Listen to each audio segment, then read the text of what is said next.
GETTY Nigel Farage has conceded UK will cough up a divorce bill. The Ukip politician made it clear he does not support the eyewatering settlement as bitter Brussels officials dig their heels in and refuse to move on to the second phase of talks, which could signal a trade deal. Brexit talks remain deadlocked, with Britain refusing to bow to stubborn EU demands for a £53 billion €60 billion divorce settlement. Nigel Farage tweeted, "Paying a €50 billion bill is my prediction for what the government will eventually do, not an endorsement of their position." Theresa May and Brexit Secretary David Davis insist that the UK have already made concessions and it is now up to Brussels to show flexibility at the negotiating table. Getty: Theresa May is pushing for Brexit talks to enter the second phase. Paying a €50 billion bill is my prediction for what the government will eventually do. Nigel Farage: But a stubborn EU has insisted Britain pays a bigger divorce bill offer before it is ready to move on to the second phase of talks. Mr. Farage's comments were in response to The Spectator, after the magazine revealed the Ukip leader told their source the UK would raise a €20 billion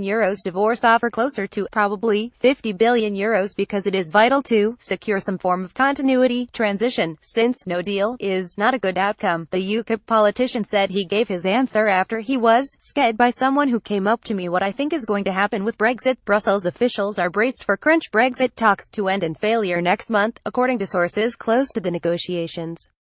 The sources said if the stalemate is not broken by December, the EU will wait until next year rather than try to force the issue or move to Plan B. They said a summit, possibly in January or February, could provide a second chance for a breakthrough.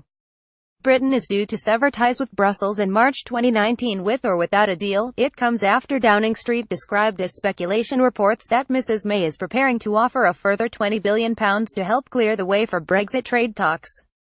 Getty: Farage was a main voice behind the Leave campaign. The Sun reported the offer would be made ahead of a crunch Brussels summit in December, when leaders of the remaining 27 EU states will decide whether sufficient progress has been made on the UK's divorce bill as well as citizens' rights and the Irish border to move on to the second phase of Brexit negotiations, dealing with the future relationship.